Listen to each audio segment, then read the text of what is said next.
안녕하세요. 미래에 계신 여러분, 프로젝트 반추입니다. 지금 이곳은 2021년 7월 6일 화요일이고요. 오늘의 반추를 시작하겠습니다.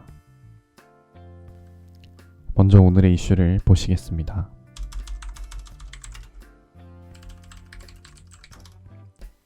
첫 번째 이슈는 송영길 발언입니다. 어제인 7월 5일 송영길 더불어민주당 대표는 서울 중구 프레스센터에서 열린 관훈클럽 초청 토론회에서 문재인 대통령을 지키겠다며 대깨문이라고 떠드는 사람들이 누가 되면 차라리 야당이 낫다고 안일하게 생각하는 순간 문 대통령을 지킬 수 없다며 과거 친노 세력의 정동영 후보 비토로 보수 진영의 이명박 후보가 압도적 차로 대통령에 당선됐고 그 결과 고 노무현 전 대통령이 검찰의 희생양이 됐다고 말했습니다. 공정성 논란이 일자 같은 날 오후 자신의 SNS에 의도하지 않게 논란이 생긴 것 같다며 저는 당대표로서 어느 후보도 배제하지 않고 어느 후보에 편향되지 않고 공정하게 대표직을 수행할 것이라고 밝혔습니다. 두 번째 이슈는 화이자 효과입니다. 현지 시간 7월 5일 이스라엘 매체 와이넷은 델타 변이의 확산 이후 화이자 백신의 예방 효과가 94%에서 64%로 감소했다는 연구 결과가 나왔다고 보도했습니다. 이스라엘 보건부는 지난 5월에서 6월까지 조사한 화이자 백신의 코로나19 예방 효능을 94.3%라고 발표했지만 지난 3일까지 임상시험에서 확인된 화이자 백신의 예방 효능은 64%로 나타났다고 합니다. 이 임상시험 기간 동안 신규 감염자 중 55%는 백신 접종 이후 확진 판정을 받은 돌파 감염 사례였다고 합니다. 세 번째 이슈는 3호선 이야기입니다. 그제인 7월 4일 국내 한 온라인 커뮤니티에 지하철에서 생긴 일이라는 제목의 글이 게재됐습니다. 작성자는 7월 3일 서울 지하철 3호선에서 한 여성이 쓰러져 있었는데 이 여성이 짧은 반바지에 장화를 신고 있어서 신체 노출이 조금 있었다.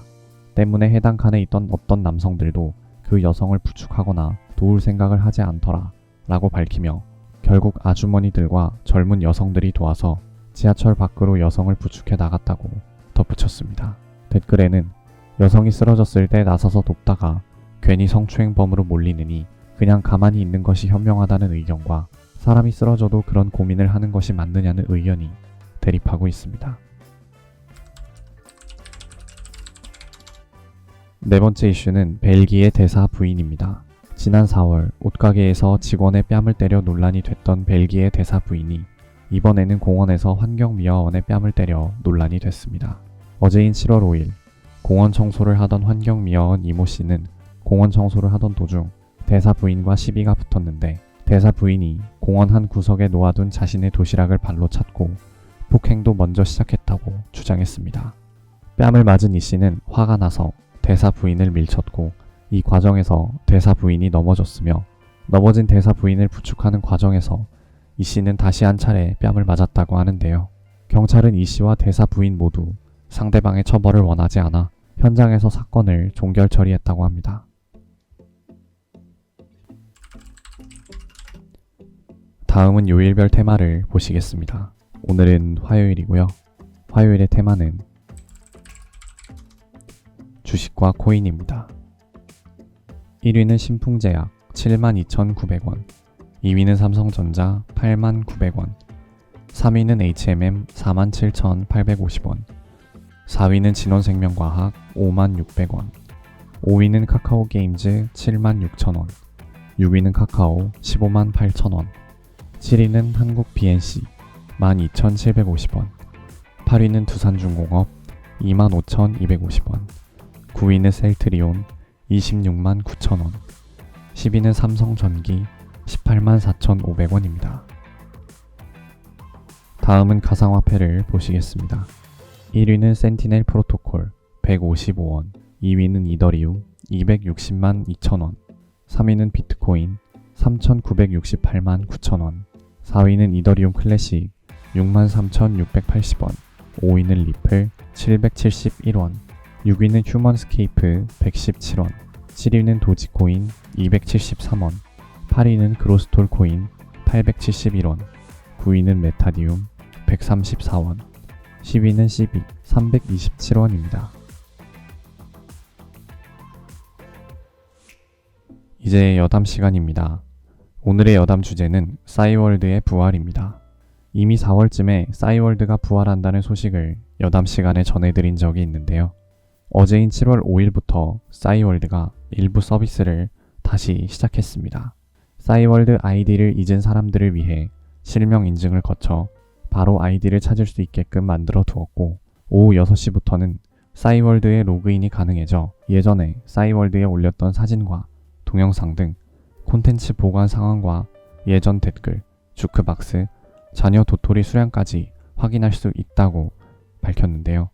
SNS가 활성화되기 전 한때는 월간 활성 접속자 수가 2천만 명에 달할 정도로 싸이월드는 선풍적인 인기를 끌었었는데, 컴퓨터 앞에 앉아야 했던 지난날과 달리 이제는 모바일로 언제든 싸이월드와 미니룸에 접속할 수 있기 때문에 훨씬 더 좋은 조건으로 시작하는 상황입니다. 만약 싸이월드가 재기에 성공하여 현재 추진 중인 메타버스까지 인기를 끌게 된다면 네이버의 메타버스 플랫폼인 제페토와의 경쟁이 펼쳐질 것 같다는 분석이 나오고 있습니다. 지금 20대 중반에서 30대 중반까지의 사람들은 싸이월드와 관련된 추억이 정말 많은데요. 아쉽게도 어제 오후 6시부터 가능해진다고 했던 초기의 알림과 달리 싸이월드 운영사인 싸이월드 Z는 해외 해킹 공격에 대비해 시간이 더 필요하다며 4주 뒤인 8월 2일 저녁 6시에 오픈한다고 밝혔습니다. 저도 이 기사를 보고 기대감에 다시 접속을 해봤는데 로그인 할 수 있는 기능이 없고 그냥 아이디를 찾을 수 있는 창만 딱 뜨고 몇 가지 Q&A 항목이 게시되어 있고 그냥 현재 홈페이지는 그런 상태더라고요. 아마 어제 오늘 접속이 가능했고 뭐 사진첩이나 글 같은 걸 다시 읽을 수 있었더라면 아마 되게 엄청난 흑역사를 마주하는 사람들이 굉장히 많았을 것 같은데, 일단 그 광경은 8월 2일이 돼야 보게 될 수 있을 것 같습니다. 뭐 어쨌든 싸이월드가 다시 돌아온다면 반짝 흥행으로 그냥 사라져 버릴지 아니면 정말 SNS 시장에 새로운 붐을 일으킬지 개인적으로 되게 기대가 되는데요. 1년 뒤에 싸이월드가 어떤 모습으로 남아있을지 다시 꼭 확인해 봐야겠습니다. 오늘은 이만 마치겠습니다. 오늘 하루 모두 수고 많으셨고 7월 6일이 생일이신 분들 진심으로 축하드립니다. 미래에 계신 분들 모두 과거를 거울 삼아 지혜로운 미래를 보내시기 바랍니다. 감사합니다.